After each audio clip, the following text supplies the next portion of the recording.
Hi friends, എല്ലാവർക്കും മഹീസ് വേൾഡിലേക്ക് സ്വാഗതം. നമുക്കിന്ന് വളരെ ഈസി ആയിട്ട് ഒരു തുള്ളി മാംസം പോലും പോകാതെ നല്ല അടിപൊളിയായിട്ട് ചൂരമീൻ എങ്ങനെ വൃത്തിയാക്കിയെടുക്കാമെന്ന് നോക്കാം.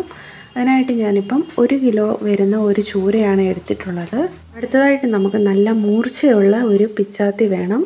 അപ്പം നമ്മൾ മീൻ വെട്ടുമ്പോൾ ഏത് മീനാണെങ്കിലും നല്ല മൂർച്ചയുള്ള പിച്ചാത്തി നോക്കിയെടുത്താൽ മാംസമൊന്നും ഉടയാതെ തന്നെ നമുക്ക് കിട്ടും. ആദ്യം തന്നെ നമുക്ക് ചൂരയുടെ മുകൾ ഭാഗത്തുള്ള ചിറക് പോലത്തെ ഭാഗം ഒന്ന് കട്ട് ചെയ്തെടുക്കണം. അപ്പം നമുക്കിങ്ങനെ വാലിൻ്റെ ഭാഗത്ത് നിന്നും മുകളിലേക്ക് ചെറുതായിട്ട് ഇങ്ങനെ ഒന്ന് കട്ട് ചെയ്ത് കൊടുത്താൽ മതി. ഇപ്പോൾ ഇരുമ്പിന് നല്ല മൂർച്ചയുള്ളത് കൊണ്ടാണ് നമുക്ക് പെട്ടെന്ന് കട്ട് ചെയ്യാനായിട്ട് പറ്റുന്നത്. അതുപോലെ തന്നെ നമുക്കിനിയും ഇതിൻ്റെ അടിഭാഗത്തുള്ള ആ ഒരു ഭാഗം കൂടെ കളയപ്പോഴേ നമുക്ക് തൊലി വളരെ എളുപ്പത്തിൽ ഇരിഞ്ഞ് കിട്ടാനായിട്ട് പറ്റത്തുള്ളൂ. പിന്നെ വയറിൻ്റെ അവിടെ നിന്ന് മുകളിലോട്ട് കട്ട് ചെയ്തെടുക്കേണ്ട കാര്യമില്ല. ഇനി നമുക്ക് ഇതിൻ്റെ തലഭാഗത്ത് നിന്ന് ഒന്ന് വരഞ്ഞു കൊടുക്കണം. അപ്പം നമുക്ക് തൊലിയൊക്കെ ഇരിച്ചെടുക്കാനായിട്ട് എളുപ്പമാണ്.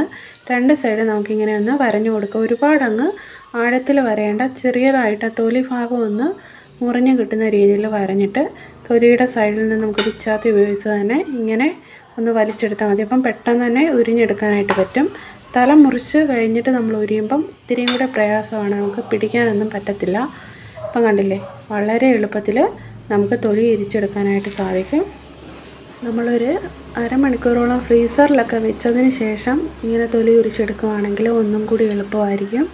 പിന്നെ നമുക്കിങ്ങനെ ഇരിഞ്ഞെടുക്കാനായിട്ട് ബുദ്ധിമുട്ടുണ്ടെങ്കിൽ ആ ഒരു സൈഡ് ഇച്ചിരി പിച്ചാത്തി വെച്ചൊന്ന് ആക്കി കൊടുത്താൽ മതി. ഇപ്പം പിന്നെ നമുക്ക് ഒരു ബുദ്ധിമുട്ടും കൂടാതെ ഉരിഞ്ഞെടുക്കാനായിട്ട് പറ്റും.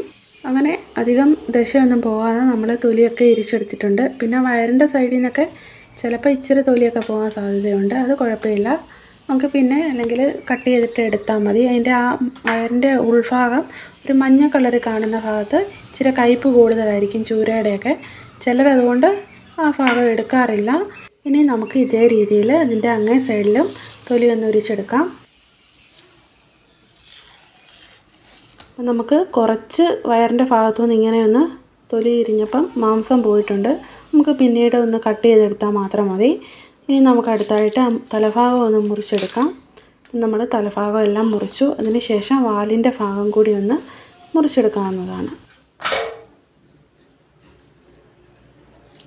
ഇനി നമുക്ക് അതിൻ്റെ ഉള്ളിലുള്ള കുടലും പരിഞ്ഞിലും ഒക്കെ ഒന്ന് മാറ്റിയെടുക്കാം. അപ്പം നമുക്ക് ഈ സൈഡ് ഭാഗം വേണ്ടെങ്കിൽ ഒന്ന് കടിച്ച് കളഞ്ഞാൽ മതി. ഒരു മഞ്ഞപ്പൊക്കെയുള്ള ഭാഗത്ത് കറി വെച്ച് കഴിഞ്ഞാൽ ഇച്ചിരി കയ്പ്പ് കാണും. അപ്പം ഞാൻ അങ്ങ് കട്ട് ചെയ്ത് മാറ്റുകയാണ്. അപ്പം നിങ്ങൾക്ക് ആവശ്യമുള്ളവർ മാത്രം അതെടുത്താൽ മതി. അടുത്തതായിട്ട് നമുക്കതിൻ്റെ തലഭാഗം ഒന്ന് ക്ലീൻ ചെയ്തെടുക്കാനായിട്ട് ചുണ്ടുഭാഗം ഒന്ന് മുറിച്ച് കൊടുക്കുകയാണ്. അപ്പോൾ നമുക്കത് കഴിക്കുന്നവരാണെങ്കിൽ നിങ്ങൾക്ക് ആ ഭാഗം കട്ട് ചെയ്ത് കൊടുക്കേണ്ട ആവശ്യമില്ല. ഞാനിപ്പം കട്ട് ചെയ്ത് കൊടുക്കുകയാണ്.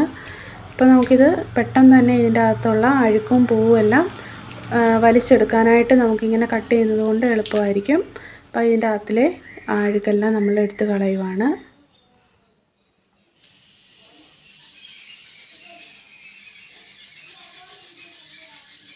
അങ്ങനെ ഞാനിവിടെ മീനെല്ലാം വൃത്തിയാക്കി എടുത്തിട്ടുണ്ട്. ഇനി നമുക്കിതൊന്ന് കട്ട് ചെയ്തിട്ടെടുക്കണം. അപ്പോൾ കട്ട് ചെയ്യുന്നതിന് മുമ്പായിട്ട് ഞാനൊന്ന് കഴുകി വൃത്തിയാക്കി എടുത്തിട്ടുണ്ട്, ആ ചോരമയൊക്കെ ഒന്ന് പോകാനായിട്ട്.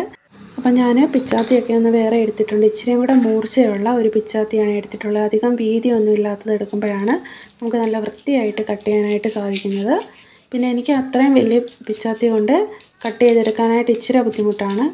അപ്പം നമുക്കിത് ഇത് നേരെ നടുക്കൂടെ മുള്ളു ഭാഗം ചേർത്തിട്ട് മാംസം ഒന്ന് കട്ട് ചെയ്തിട്ടെടുക്കണം. എന്നിട്ട് നമ്മുടെ ഇഷ്ടാനുസരണം നമുക്കിത് ഇഷ്ടമുള്ള വലുപ്പത്തിൽ കട്ട് ചെയ്തിട്ടെടുക്കാം.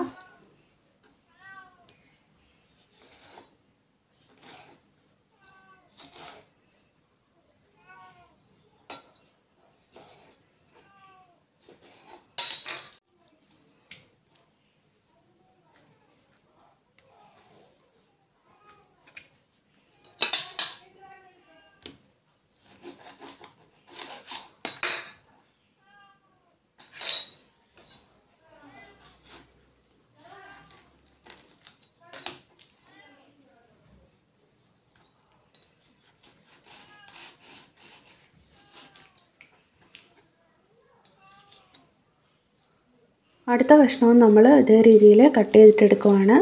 നമ്മൾ ആ മുള്ളിൻ്റെ ഭാഗത്ത് ചേർത്ത് വേണം കട്ട് ചെയ്യാനായിട്ട്.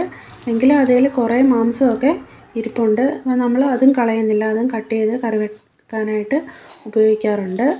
പിന്നെ നിങ്ങളുടെ ഇഷ്ടത്തിനനുസരിച്ചിട്ടുള്ള പീസാക്കണം. ഞാനിപ്പോൾ ഇച്ചിരി വലിയ പീസായിട്ടാണ് എടുക്കുന്നത്. അങ്ങനെ നമ്മൾ കഷ്ണം എല്ലാം ആക്കി കഴിഞ്ഞു. ഇനി നമുക്ക് അതിൻ്റെ തലഭാഗത്തുള്ള ചിറകൊക്കെ ഒന്ന് കട്ട് ചെയ്തിട്ട് കളയാം. അവിടെ കാര്യമായിട്ട് മാംസമൊന്നുമില്ല, അതുകൊണ്ട് തന്നെ ഞാൻ എടുക്കുന്നില്ല. ഇപ്പം വലിയ തലയൊക്കെ കറി വെക്കുവാണെങ്കിൽ നമ്മൾ ആ ഭാഗം കളയാറില്ല. അത് മുഴുവനായിട്ടിട്ടോ അല്ലെങ്കിൽ പീസാക്കുന്ന സമയത്ത് അങ്ങനെ കളയാറില്ല. അങ്ങനെ നമ്മൾ ചൂരയെല്ലാം ക്ലീൻ ചെയ്ത് നല്ല വൃത്തിയായിട്ട് കഷ്ണമൊക്കെ ആക്കി കഴുകി എടുത്തിട്ടുള്ളതാണ്. അപ്പം നിങ്ങൾക്ക് എല്ലാവർക്കും ഈ വീഡിയോ ഇഷ്ടമായെന്ന് വിശ്വസിക്കുന്നു. നമ്മൾ ഒരു തുള്ളി മാംസം പോലും പോവാതെ ഉടയാതെ നല്ല വൃത്തിയായിട്ട് തന്നെ ചൂര കട്ട് ചെയ്തെടുത്തിട്ടുണ്ട്.